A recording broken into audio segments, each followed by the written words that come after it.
O sangue de Jesus tem poder. Esta é uma frase bem conhecida no meio cristão, não é? Eu e você já ouvimos e pronunciamos diversas vezes, mas será que entendemos o que estamos falando? Que poder é esse, afinal? Porque a grande verdade é, e acredito que a maioria esmagadora de vocês que me ouvem, que me veem em algum lugar, hão de concordar comigo. Não se prega mais sobre isso, quase em lugar nenhum. Portanto, há uma desinformação. Essa frase se tornou uma espécie de chavão evangélico. O sangue de Jesus tem poder. Mas a grande maioria das pessoas não discerne isso, não compreende isso. E, portanto, elas deixam de ser abençoadas, porque Jesus, ele disse uma coisa muito importante. Ele disse isso aos judeus que criam nele. Ele não disse isso aos toxicômanos e drogados de Jerusalém, embora sirva também para eles. Mas esta frase foi dita aos judeus que já criam nele, como Messias. Ele disse: conhecereis a verdade, e a verdade vos libertará.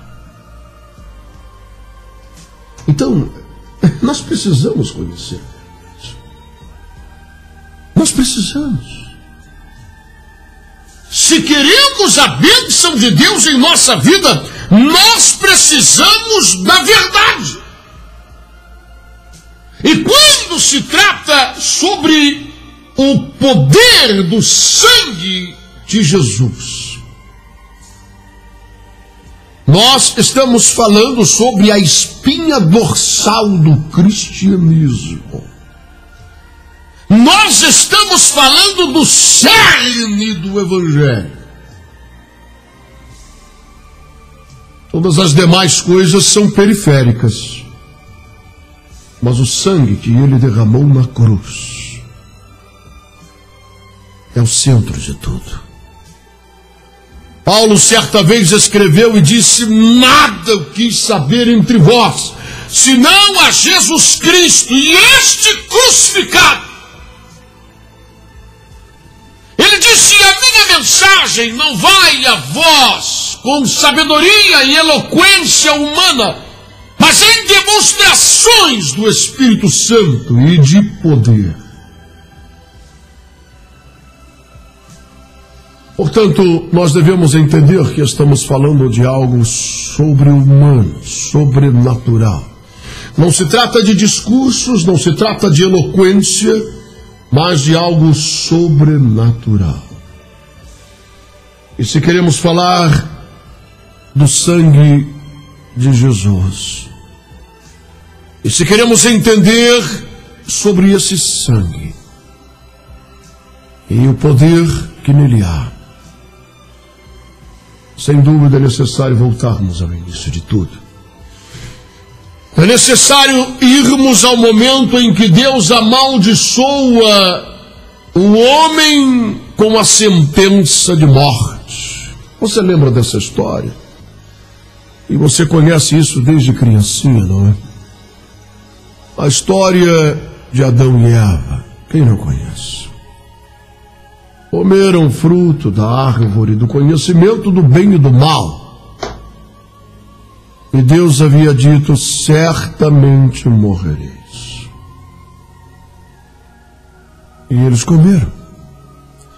E você conhece a história, que eles se esconderam da presença de Deus, porque eles viram que estavam nus, ou seja, houve sobre eles agora o conhecimento de pecado.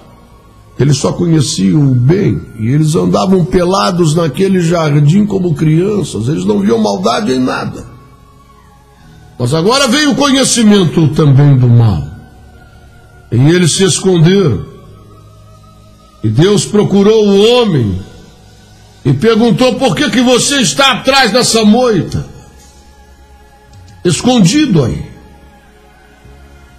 E Adão saiu envergonhado e disse: é porque eu estou pelado, e eu me dei conta que isso é uma coisa, eu me tampei com essa folha.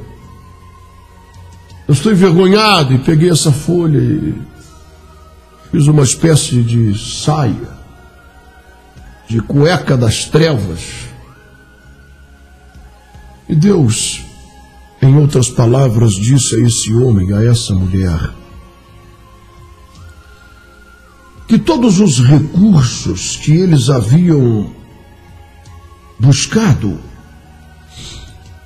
para, de alguma forma, se redimirem de seus erros perante os olhos do Deus Todo-Poderoso, não serviam de nada. Que a tentativa deles de se ocultarem atrás de uma moita, ou a tentativa deles de cobrirem a sua nudez com uma folha, não serviam de nada. E naquela hora, Deus matou um animal e arrancou o couro daquele animal fora. Derramou sangue daquele animal inocente que nada tinha a ver com a história deles. Ou seja, aquele animal nada tinha a ver com o pecado de Adão e de Eva. Mas ele sofreu a consequência. Ou seja, ele morreu para que Deus, com suas próprias mãos, pegasse o couro daquele animal e cobrisse, ainda com o sangue inocente daquele animal, cobrisse a nudez de Adão, cobrisse o seu pecado, cobrisse o seu erro, e cobrisse o pecado e o erro de Eva. Nesta hora, Deus estava profetizando, Deus estava falando do futuro, Deus estava falando de um resgate, Deus estava dizendo que todos os nossos atos de justiça aos seus olhos não passam de trapos de imundícia, não tem valor algum. E o que eu estou dizendo para quem conhece a Bíblia é um versículo da palavra de Deus. Não é uma opinião particular, é um texto sagrado. São trapos imundos. Todas as folhas, todos os subterfúgios, tudo que você possa fazer para tentar se colocar diante de Deus em posição de merecedor de seu reino, tudo isso é como trapo imundo. Não tem valor algum. Só o sangue de Jesus. Sem derramamento de sangue não haverá remissão de pecados. E quando aquele animal morre, ele estava pagando o preço pela vida. Ele estava trocando a sua vida pela vida de Adão e de Eva, daquele casal, daquele homem que Deus formou a sua imagem e semelhança. Esse era o resgate, a forma de cobri-los de seu pecado e de seu erro e de serem resgatados. Jesus certa vez disse: eu não vim para matar os pecadores, mas para resgatá-los. Deus em Cristo estava reconciliando consigo mesmo o mundo, o homem, trazendo de volta-se. No período da lei, no deserto do Sinai, Moisés recebeu muitas ordens. Algum tempo depois, nós sabemos pela Bíblia de que todas as coisas que foram reveladas ao velho Moisés e aquele povo no deserto do Sinai, nada mais eram do que sombra daquilo que haveria de se revelar. E entre estas sombras havia a forma do povo ser perdoado. E Deus ensinou que eles deveriam trazer animais. Esses animais seriam sacrificados. E eles deveriam trazer o boi, e o pecador colocava a sua mão sobre a cabeça do boi, e aquele boi era degolado, ele morria nesta hora. Quando aquele homem colocava sua mão sobre a cabeça do boi, simbolicamente, ele estava transferindo a sua culpa, transferindo o seu pecado para aquele animal inocente que não fez nada. E aquele animal morria, derramava seu sangue, era degolado, e o seu sangue aspergido no altar, para que houvesse remissão de pecado. Sabe, quando nós começamos a meditar sobre isso, vamos entendendo o grande poder que há no sangue de Jesus. O grande poder que há no nome de Jesus. Porque quando nós falamos o nome de Jesus, isso abrange todos os aspectos da obra de redenção na cruz do Calvário. O nome dele está acima de todo nome que se nomeia e que se nomeará. Há poder nesse nome, há poder em seu sangue, ou seja, na obra que ele realizou na cruz, quando ele ergue o seu corpo e diz ao Pai: está consumado. Sabe, o apóstolo Pedro escreveu que aquilo foi uma visão terrível. A morte de cruz, ela é indescritível. É uma agonia horrível. É a morte da vergonha, do opróbrio. Morte de bandidos, de ladrões, de zombaria. Eles eram pendurados nus, para não apenas morrer, mas serem também envergonhados diante de todo o povo. Pedro escreveu e ele disse assim: pelas suas feridas, preste atenção, nós fomos sarados. O castigo que nos traz a paz estava sobre ele. O castigo que nós merecíamos foi sobre ele. Ele não fez nada para merecer isso. Aliás, ele não podia morrer, porque o salário do pecado é a morte. Quem não tem pecado não pode morrer. Jesus não iria morrer jamais, porque ele era o segundo Adão, sem pecado. Iria viver para sempre, eternamente naquela situação, porque sem pecado não se pode morrer. A maldição não está sobre aquele que não pecou e não traz a semente do pecado consigo. E Jesus não foi gerado pela semente do homem, mas pela semente do próprio Espírito.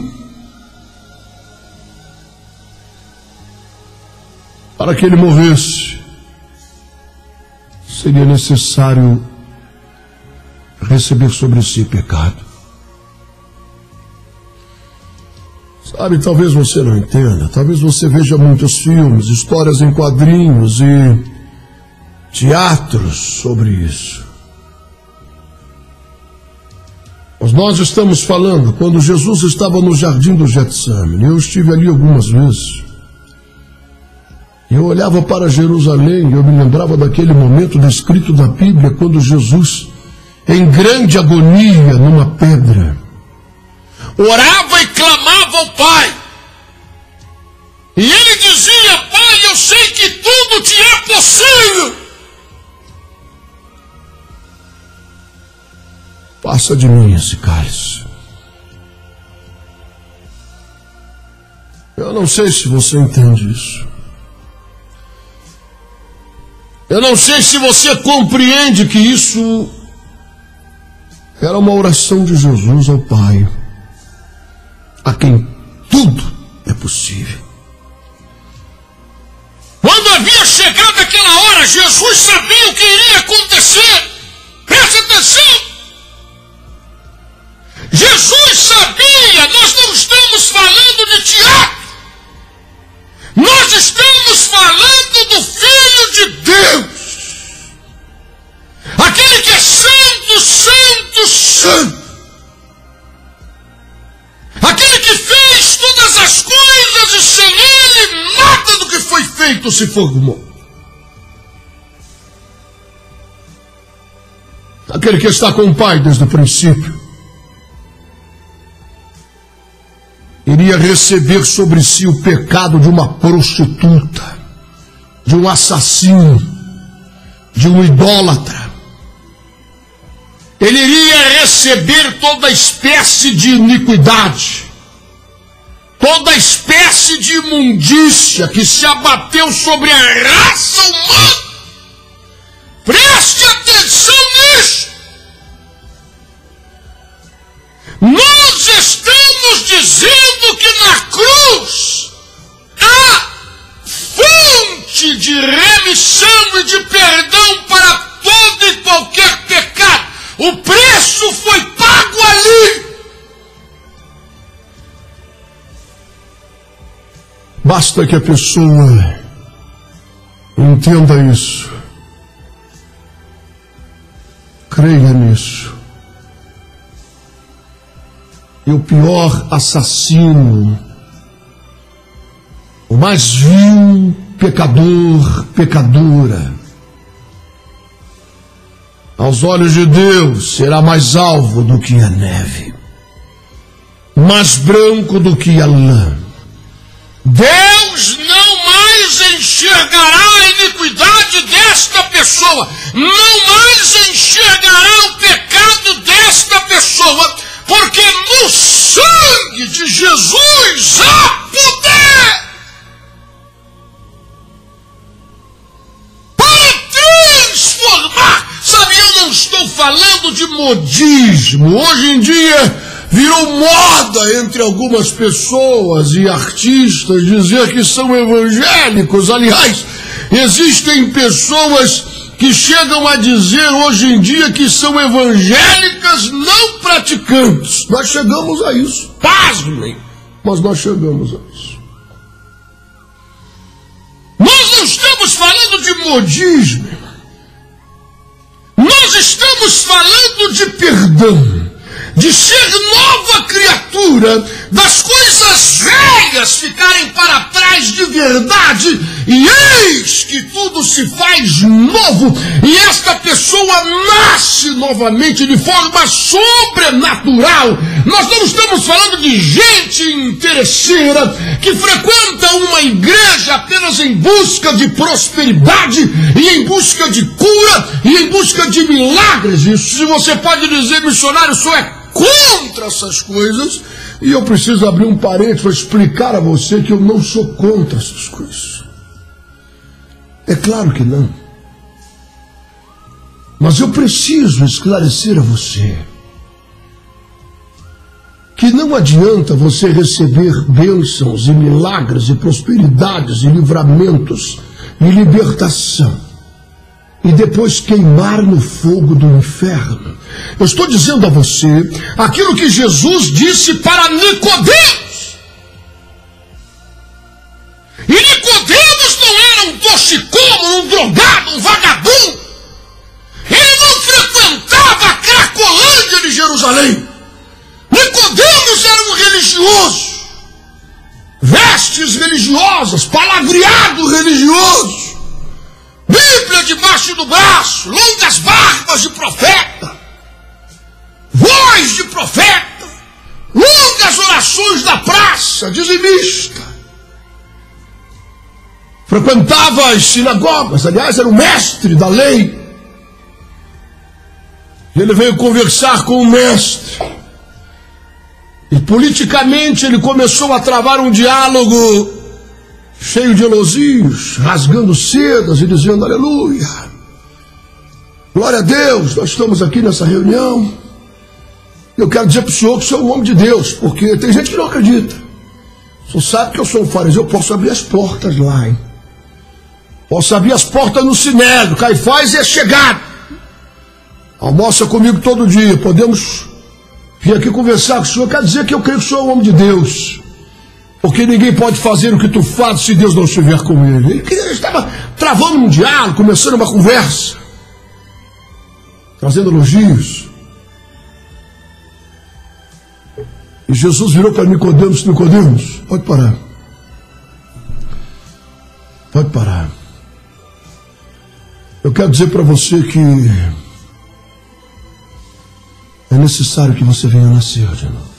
Escute isso. E Nicodemos arregalou os olhos. Ele disse: mas que é isso? Como é que eu posso entrar no ventre da minha mãe de novo? Eu sou um homem velho. Não é isso que eu estou dizendo. Nicodemos, você não entende, é algo sobrenatural. Isso não se trata de religião, não se trata de livros sagrados, de roupas sagradas, de palavreados sagrados. Se trata de milagre! Se trata de milagre! Nessas vestes, esse palavreado, essas folhas que vocês catam no mato para cobrir a vergonha de vocês, para cobrir o pecado e quererem parecer santos diante dos olhos de Deus. Isso é trapo de imundícia. A única coisa que Deus recebe é o sangue derramado na cruz, é o sangue inocente, é fazer com que vocês venham ter uma chance, que vocês venham nascer de novo e venham ser novas criaturas e pegar o pecado de vocês e cravar na cruz. É por isso que nós temos hoje nas igrejas, a grande maioria esmagadora de todas elas, gente que está lá, mas o mundo está nelas, nunca saiu delas. Elas são apegadas às coisas desse mundo, elas nunca nasceram de novo, elas têm medo de ir para o inferno. Mas nunca houve um processo sobrenatural, nunca houve um arrependimento verdadeiro. Elas estão apegadas a essas coisas, a essas iniquidades, a esses pecados. Elas têm paixão por essas coisas e elas querem trazer elas para a igreja e travesti-las de gospel, como se isso pudesse mudar alguma coisa diante dos olhos de Deus. Mas Jesus falou sobre algo sobrenatural. Nasceu de novo, ser uma nova criatura. Quando ele estava na cruz, ele disse: quando eu for pendurado, quando eu for levantado, assim como Moisés, ele ergueu uma cobra, uma serpente de bronze enroscada no madeiro, e todas as pessoas que eram vítimas das víboras que picavam as pessoas no acampamento, e elas traziam na corrente sanguínea aquele veneno mortal, e elas iriam morrer. Não há solução, é morte na certa.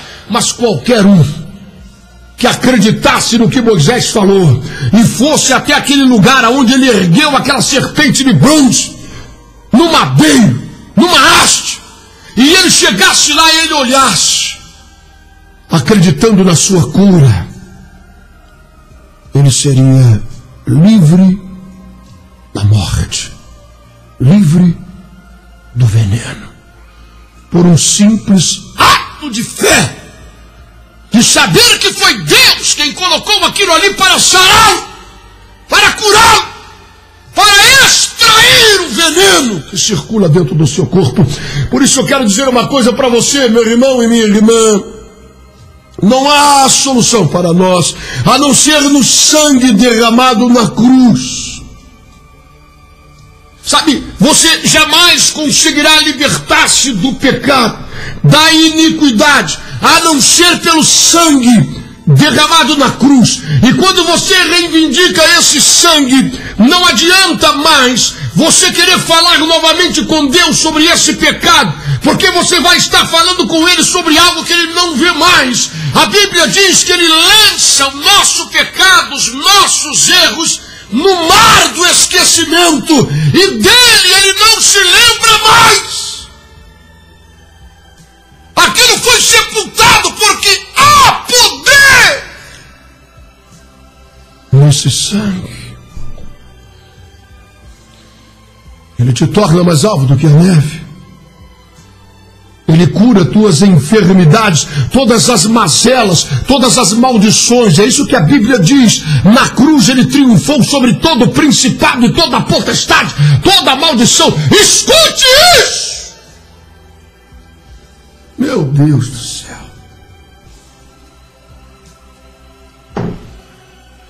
Eu preciso dizer alguma coisa. Você quer fazer uma campanha para quebrar a maldição? Hein? Acabou o assunto para pregar? Então vai fazer um concurso público. Vai vender laranja na feira, meu irmão. Faz qualquer coisa. Porque o problema é o seguinte. Você quer fazer uma campanha para quebra de maldição? Você está pregando um outro evangelho? Hein?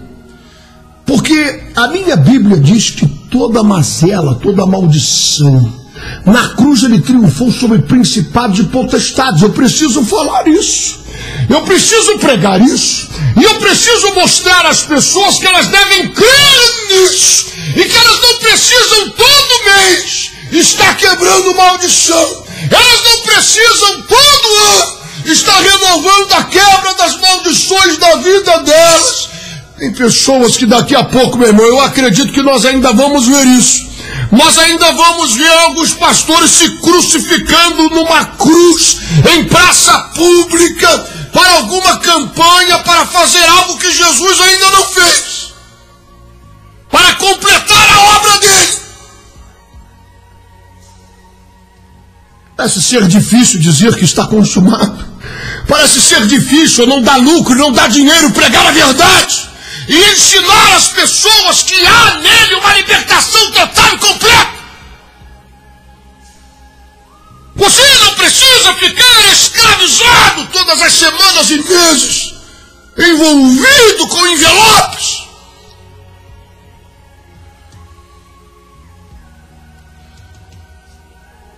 Uma vez o irmão disse, missionário,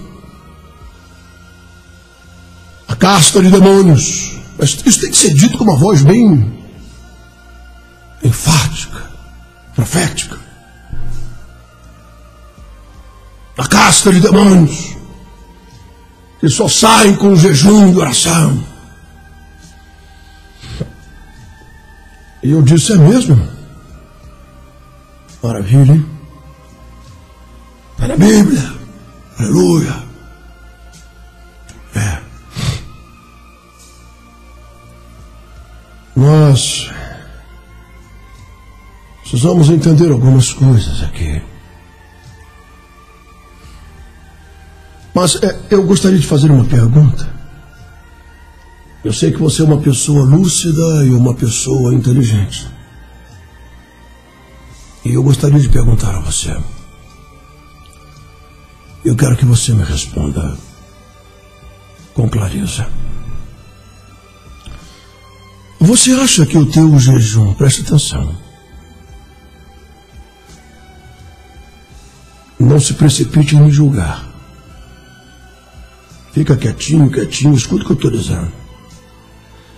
Você acha que o teu jejum, a tua barriga vazia, o teu estômago roncando, acrescentará poder no nome de Jesus? Naquilo que ele fez na cruz. A Bíblia diz que ele triunfou sobre o principado e potestade, que foi dada a ele toda a autoridade nos céus e na terra e no inferno, pelo que ele fez lá. E você está achando que a tua barriga vazia, o teu estômago roncando,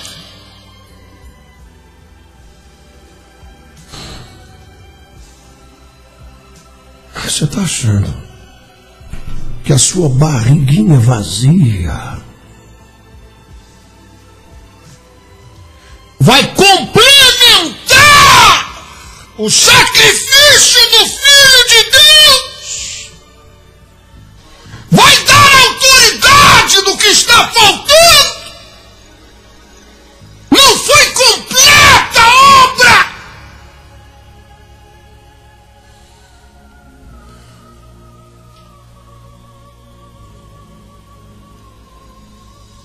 Mas, missionário, aí o senhor está complicado, porque está escrito na Bíblia. Presta atenção, meu irmão, minha irmã. Cresça. Estude. Tenha inteligência. Existem muitos textos, frases, palavras que estão na maioria das traduções bíblicas que não fazem parte dos originais. Filho? Aí você deve ter gritado: sangue de Jesus tem poder. Tem mesmo. Tem mesmo. Basta que você estude. Não precisa acreditar em mim. Nem quero que você acredite. Quero que você estude. Quero que você pesquise, que você veja. E aí você vai ver que essa palavra jejum foi acrescentada por algum escriba, que com certeza deve ter enfrentado uma dificuldade com alguma casta. Jesus não disse isso.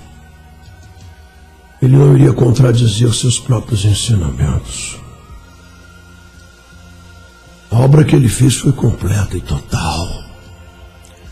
O nome dele tem toda a autoridade e todo o poder. O nosso jejum serve para nos humilharmos diante de Deus, nos consagrarmos a Ele.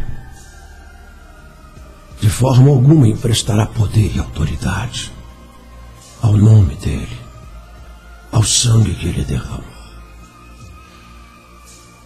E no tempo que me resta para meditar com você sobre esse assunto, eu quero dizer uma coisa só. Você está doente, enfermo. Preste atenção. Você traz alguma maldição sobre a tua vida, maldição familiar, na vida financeira, na vida conjugal, na vida sentimental, alguma coisa. Você percebe que é uma obra diabólica na sua vida.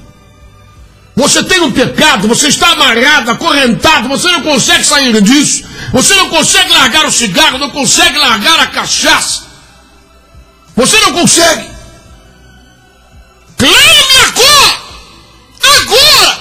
Aí! Onde você está? Clame agora! Pelo poder do sangue de Jesus. E fique livre de toda maldição. Perdoado, perdoada de todo pecado, em nome de Jesus.